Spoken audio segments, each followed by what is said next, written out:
Hello again everyone and welcome back to another nursing vlog. And for today's video, we're going to talk about shift reporting or yung alam natin sa Pilipinas as nurse endorsement. For those new here, my name is Alma. I'm a wife, I'm a mommy, and I'm a nurse. And this is my channel, Ang Buhay RN. And ang sabi ko, this video is about shift reporting and I'm going to share about what to expect during shift report, what are the mental notes or important points that I note when I receive shift report, and a simple example of how I give my shift report to the incoming nurse.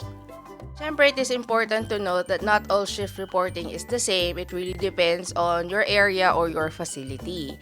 But from my previous vlogs, I have shared that I have worked in acute care and I'm currently in inpatient rehab. So, ang isi-share ko po ngayon is my current work, which is inpatient rehab shift reporting. But there are similar points in my experience that can be applied even if you work in different areas or hospital or facility. So, hopefully, may ma-apply kayo sa magiging area nyo when you come here in the USA. The way we do primary care nurse handover report or shift report. So it means yung outgoing nurse ang mag-i-endorse sa incoming nurse 1:1 sa bedside. And we do not do yung group shift reporting, which I think it's done in other places or other countries. This is our example of our shift report. Medyo maliit siya, so I will do an enlarged version and do a quick rundown kung ano yung makikita nyo on this report that we have. As you can see here, this is our sample shift report. In enlarge ko lang. You can see the room number, the patient's name or the patient's demographics, the admit date, code status, diagnosis or the reason of the admission, surgery dates if applicable, alert and orientation level and any confusion or impulsive behaviors, health history, diet of the patient, AccuChecks or the blood sugar, medications taking, transfers of the patient or this refers to the bed mobility, bladder and bowel continence or incontinence, or any devices that the patient have like Foley or urostomy bags, colostomy bags. You can also see the last bowel movement date. And then the next 4 will be the contraptions such as the IV, if it's central line, if it's peripheral line, any O2 supplementation, dialysis, if it's applicable, if it's hemodialysis or peritoneal dialysis. Make sure you note of the site and the date, any daily weights if applicable to the patient, and then wound care protocol and important notes. On the first part, you can see the room number, the patient's name, how the patients want to be addressed like Miss, Ma'am, or nickname. It actually gives you a heads up for your rapport or establishing rapport to your patient. And then the age, the gender, and the date of admit, which is this data is actually just pretty much plain and straightforward. Next is your code status. Importanteng alam nyo yung code status ng patient nyo. So, in case na mag-code blue o mag-cardiopulmonary arrest yung patient nyo, alam nyo yung next yung gagawin. So, dalawa lang naman yan. It's either full code or DNR. So, if your patient is full code, din gagawin nyo yung BLS or yung ACLS protocol nyo, depends on the area that you are in. And if DNR naman or do not resuscitate, check if your patient has a DNR bracelet or depends sa facility. Sa facility namin, kailangan may DNR bracelet yung patient. So, physically makikita nyo, oh, okay, DNR yung patient. And check the DNR form sa file ng patient nyo, which is signed and dated. And there should be a DNR order from your physician. Is your allergies, take note of your patient's allergies sa meds or kung may iba pa siyang allergies such as latex or yung mga adhesive tapes. Next is your diagnosis or the reason of the admission, why your patient is there in your hospital. I usually categorize yung diagnosis ko as medical, surgical, or combined medical-surgical. If yung patient is purely there for surgical reasons like post-amputation ng limb, post-replacement surgery, or post-spinal surgery, yun yung main reason ng admit, then I should take note of the surgery date. Ante sa akin yung surgical date kasi I would know next sa wound care protocol if i-check ko yung post-operative wound, if the wound is healing properly, depende kung gaano nakatagal yung surgery na ginawa. Next on the shift report is your ANO or yung alert or orientation level ng patient nyo. Isa to sa mga una kong tinatandaan kasi I would know if the patient understands me or not. So, when your patient is alert, you should take note if oriented ba yung patient nyo, oriented to 4, which is oriented ba siya to person, sa sarili niya, place, time, and situation. Going back to the diagnosis relating to A and O level, if I receive a patient with medical diagnosis such as stroke, or yung CVA, cerebrovascular accident, or any diagnosis relating sa neurological condition, ang next kong tinatanong is what's the ANO of the patient, or ano ba yung naapektuhan when it comes to the orientation and alertness level ng patient ko. If you would see, ang katabi ng ANO is confused and impulsiveness.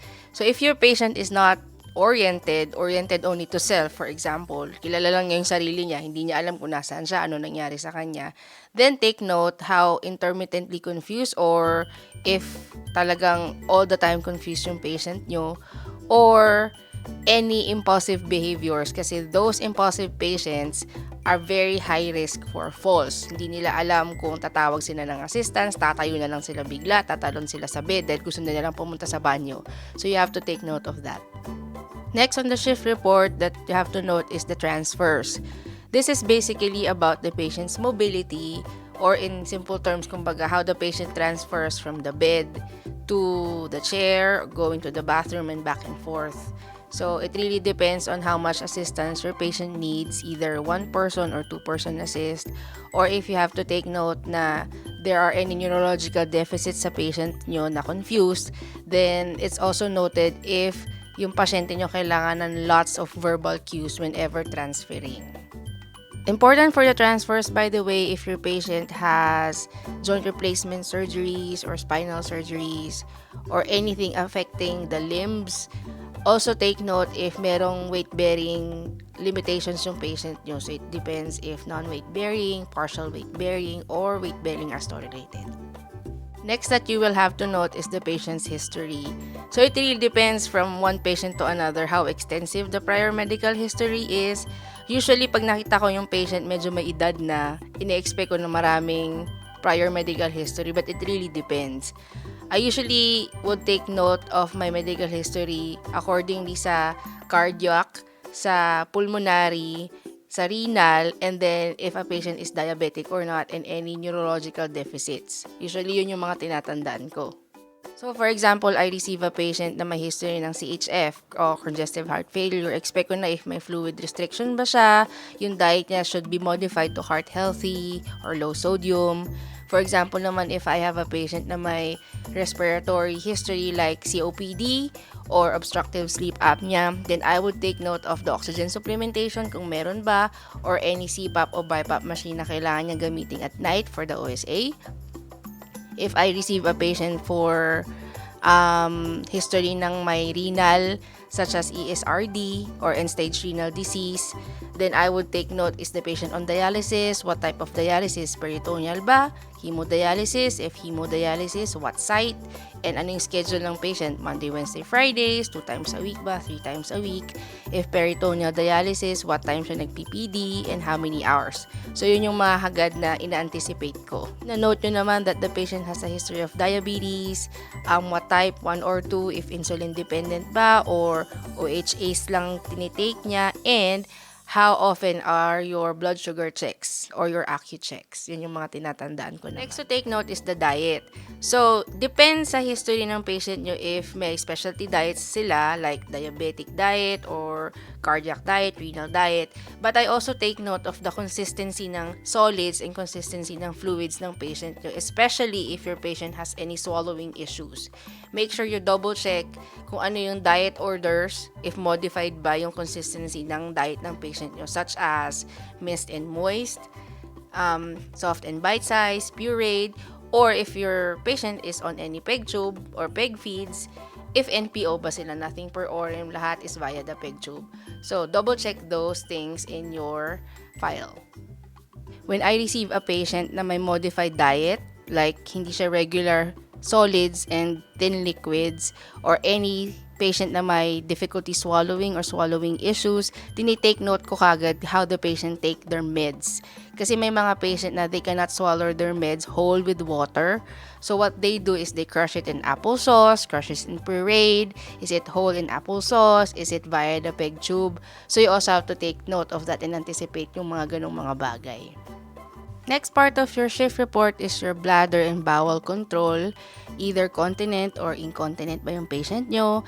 Take note if may mga devices ba such as Foley catheter or does your patient need intermittent catheterization kung nagre-retain. Any other devices such as colostomy or urostomy bags. Is the patient using the urinal at night? Is the patient able to transfer to the bedside commode or toilet ba siya? So you have to take note of that. One important thing na lagi kong iniisip, if your patient is incontinent, make sure that I check the skin in your perineal area na it's not reddened or any excoriation. Kailangan ma-prevent yun. Next one is about your IV lines. Make sure that if your patient is having a IV line, check the site, any signs of phlebitis or infiltration. If ang patient nyo naman has a central line, take note of when the dressing was changed kasi usually hospitals has their protocols. Sa amin, it's every 7 days. And then, if your patient is on any oxygen, gaya ng sinabi ko kanina, if may history na siya ng any respiratory issues, you anticipate if may order ba for oxygen supplementation or any CPAP or BiPAP orders. Next one, if your patient has any ESRD history, if the patient is having dialysis, take note if peritoneal dialysis ba or hemodialysis. If hemodialysis, ano yung schedule? If it's every 2 days, it's every 3 days. And take note of the site. Kasi kung fistula siya, then you have to know kung anong site and then make sure na ang patient nyo has a limb restriction band. This is about wound care protocol. And like I said kanina, if your patient is post-surgery, anticipate na may wound care protocol yan, or at least check the post-operative site. If ang patient nyo is having any incontinence episode sa bladder or bowel, make sure to double check any skin breakdown. If your patient is diabetic, make sure if ang patient nyo may mga ulcers ba o wala. And always double check kung ano man yung ma-receive nyo during shift report to double check the doctor's order sa patient's file nyo. And then for the notes, it depends on what applies for your patient, such as sa akin, I take note of how often the patient takes his or her pain meds, especially if PRN, kasi yung mga post-operative patients, nanghihingi talaga yun ng pain meds. Any other special endorsement like yung blood sugar trend ng patient nyo, any blood pressure trends ng patient nyo, yung mga special consideration, I put it on the notes. So I'm going to give an example shift report. This is relatively a simple one. So this is how I do it during our shift handover report. Patient in room 102 is Miss Jane Doe. She prefers to be called Jane. She's a 41-year-old female, admitted last December 11, 2022. She is a full code. She is here because she had a left total hip arthroplasty because she fell at home. It was done December 8, 2022. She's AN04. She is never confused and not an impulsive patient. Her history includes hypertension, hyperlipidemia, and GERD. Her diet is a regular heart healthy, and she can tolerate thin liquids, no blood sugars or acute checks for her, and she takes her meds whole with water. For her transfers, it's just a one-person assist. She uses the rolling walker, and she's weight-bearing as tolerated on that left leg. She is continent for both bladder and bowel. She uses the toilet, and her last bowel movement was December 11. No IVs. She is on room air, no dialysis, and she is not a daily weight. For her wound care, it's just the left hip post-operative site, and we're using a post-operative silver dressing which needs to be changed every 3 days or as needed. Special note on her is she is asking for pain medications every 4 hours or as needed, and I gave her last at around 5 p.m. Any questions? We can actually summarize this case. It's a relatively simple case. Patient is a 41-year-old female, Alert and oriented to 4. She's a full coach. She's just here for a left total hip arthroplasty. Not a lot of health history. You have to take note that she takes her meds, especially her pain medications, every 4 hours. And the last time it was given, and the wound care protocol, which is for her left hip post-operative site. By the way, pinapractice ko pa rin yung shift report pag may free time ako. As in, nira-rundown ko siya.